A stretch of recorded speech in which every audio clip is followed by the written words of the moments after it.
না, সে বুঝবে না। এতদিনেও যখন বোঝেনি তোমার ভালোবাসা, তাহলে আর বুঝবে না।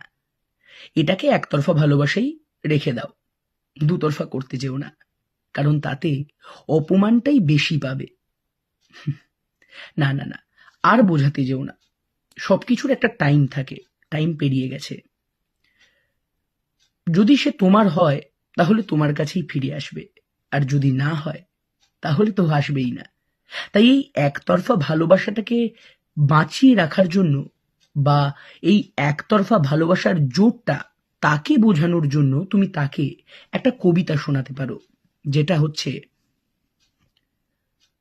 আমায় ঘিরে প্রশ্ন করে অন্ধ রাতের তারা, আর কতকাল আমি রব দিশেহারা, যার কথা সারা দিন সারা রাত ভাবি আমি, তার জীবনে আমি কি একটুও দামি?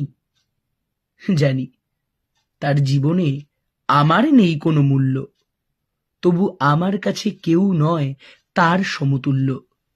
সে আছে বেশ নিজের মতো, নিজের জীবন নিয়ে।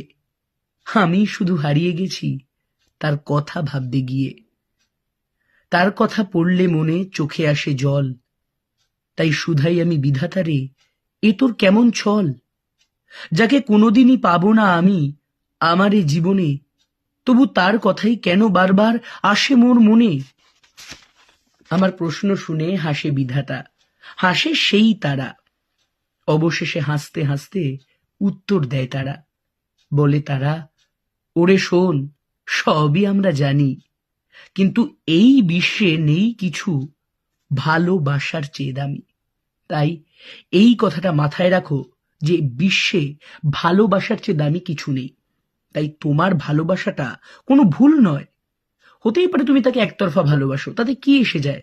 বাঁচতে থাকো না, সে একদিন ঠিক বুঝবে। আর যদি না বোঝে, তাতেও তো তোমার ক্ষতি নেই, কারণ তোমার ভালোবাসাটা তো নিখুঁত। নমস্কার। যদি ভাল লেগে থাকে আমার এই কবিতাটা, তাহলে অবশ্যই সাপোর্ট করবেন, পাশে থাকবেন। আর যদি খারাপ লাগে, তাহলে নিজ গুণে আমার দোষ ত্রুটি মাফ করে দেবেন। এই কবিতাটার নাম দামি। এই কবিতাটা আমারই লেখা। খুব শীঘ্রই পরের এপিসোড নিয়ে ফিরে আসবো। ততক্ষণের জন্য নমস্কার।